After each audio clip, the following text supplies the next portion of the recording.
So you've been grinding your mechanics like a robot, but for some reason when you queue comp, you're still losing gunfights that you should be winning. The truth is, Valorant isn't just aim. It's not just movement, crosshair placement, or even raw game sense. What makes Valorant Valorant is utility. And the best players don't just use it, they sync it with their mechanics like clockwork. Today, I'm going to show you how to evolve your playstyle into something truly lethal. How to combine clean peaks with perfectly timed utility. This video isn't here to just give you some new tips and tricks, but instead a new way of thinking. Mechanics alone won't make you deadly, but mechanics with timing, intention, and utility, well, that's where everything changes. Now, in case we haven't met before, my name is Zasko3, and it's my job to help you frag as hard as humanly possible. By subscribing to this channel, you'll gain access to many gate-kept secrets, but I will warn you, you might be information overloading yourself. You might be misinterpreting what I'm saying and developing the wrong techniques. Whatever the case is, save yourself the headache, purchase a mechanical coaching session with the link in the description. Now, to start things off, we need a mental framework. A mental framework is a pre-installed set of if-then statements that allow you to act with precision and confidence without the hesitation in high-pressure moments.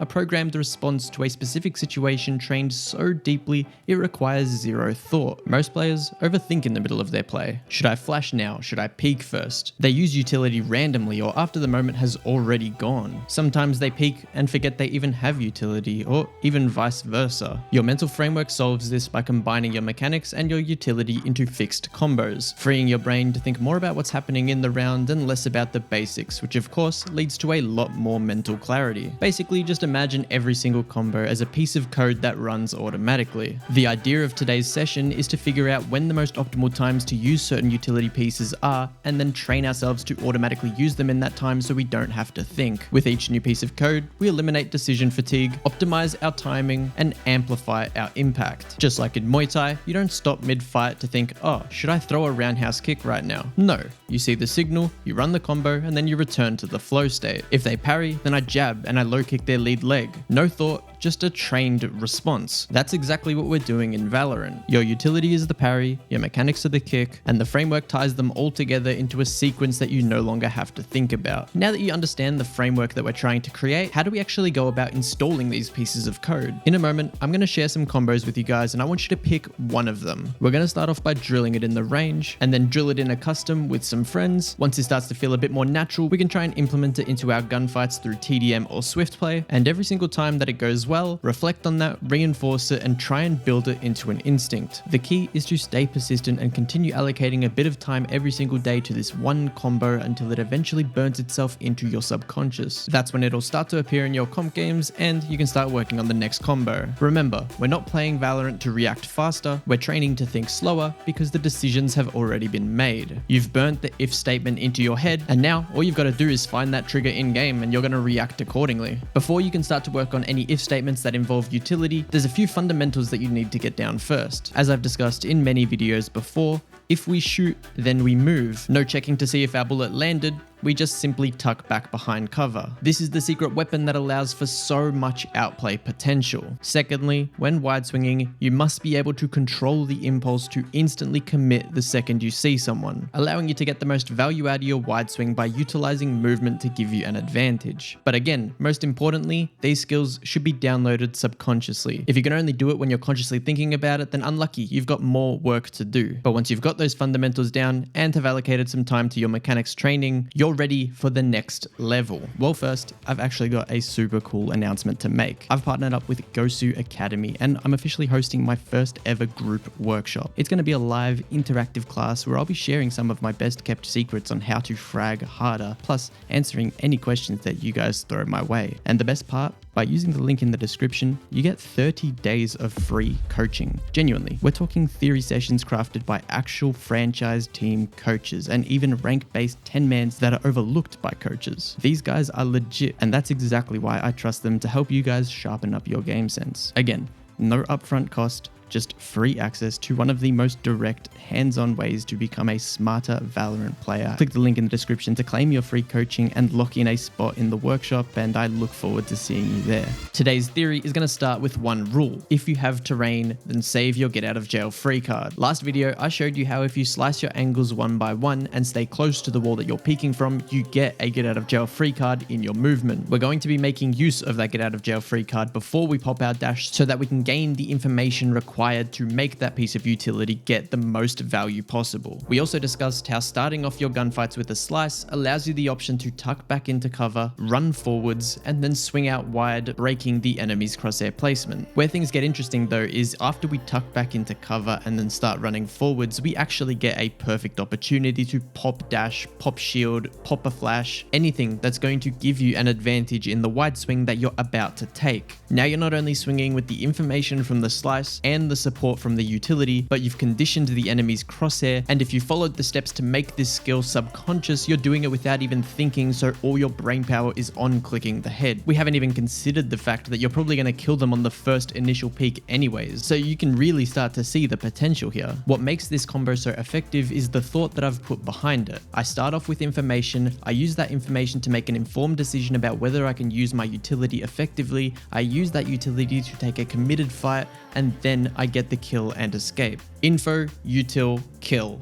Each of these things are interchangeable. The info could be your teammate slicing, your teammate throwing out a sky dog or a fade dog, it could be a jump peek, it could be the enemies making noise, or it could even be just having a really good read on the situation. In any of these cases, provided that you've done the training, you should feel extremely comfortable to use your utility piece and go for the kill. Aggressive peeks though aren't the only time we use this kind of formula. Let's imagine a Jett playing A main. Basically, the most standard thing they could do is hold the angle, and then when they see someone, they shoot and they move. This, of course, opens up their opportunities and allows them to tuck back in, get close, and then go wide. And in that moment, as you know, she could also pop her dash, and that way she could technically be here and then pop dash and then dash back. Following our own logic though, if Jett then wants to go wide, technically she does have to pop dash, otherwise she's just going to get swung and be in an untradeable position. However, if the enemies have not made any noise yet, that's going to be a problem. How do you know when to pop dash? You don't. Simple as that. You're either going to waste it or you're not going to use it and you're going to get swung and not have it when the fight happens. That's why the info gathering slice and playing close to terrain initially is really powerful, but it's also not your only option, and you're going to need to change things up eventually because you can't just hold the same angle every single time. Since slicing isn't the only way to get information, technically this Jett can go wide provided that she does have a teammate to support her. If a KJ, for example, is holding this angle, she's going to get the information first. Jett can then instantly pop dash and have it ready, and then once the fight does happen, she's got an advantage in it because she can get a pick and dash out safely. You could take this idea one step further and not even have the KJ be there, but have the KJ turret be there instead. The second the KJ turret goes off, pop dash, once they swing, you get a pick and you dash out, and happy days. Info, util, kill. Now that we understand the importance of subconscious if-then statements, we understand how to install them into our mental framework, and we have a formula on when to bring utility into those if-then statements for maximum effectiveness, it's finally time to look at some combos that you can either implement directly into your gameplay or to use as inspiration to craft ones that better suit your playstyle. These first lot of examples here are off-barrier fights where we want to get really aggressive. I'll show you in a moment what passive looks like and how we can mix and match the two, but this is basically us just asserting dominance. We're feeling it and we just want to go for more after every single kill. You'll notice that these examples are all on duelist, and that's because it makes sense for you to be fighting off barrier like this. If you're playing initiator or controller, your util is definitely much better spent supporting the team than going for these ego hero plays, but there will be times where it is warranted. So here's some ideas that you can let tumble around in your brain.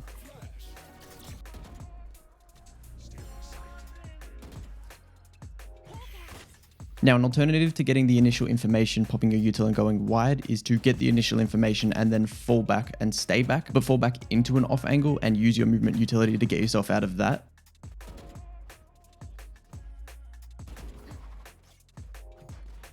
Now, when it comes to contacting space, it's almost the exact same as when you're angle holding on defense. You'll eventually see someone go for the shot and then you just rinse the combo on them.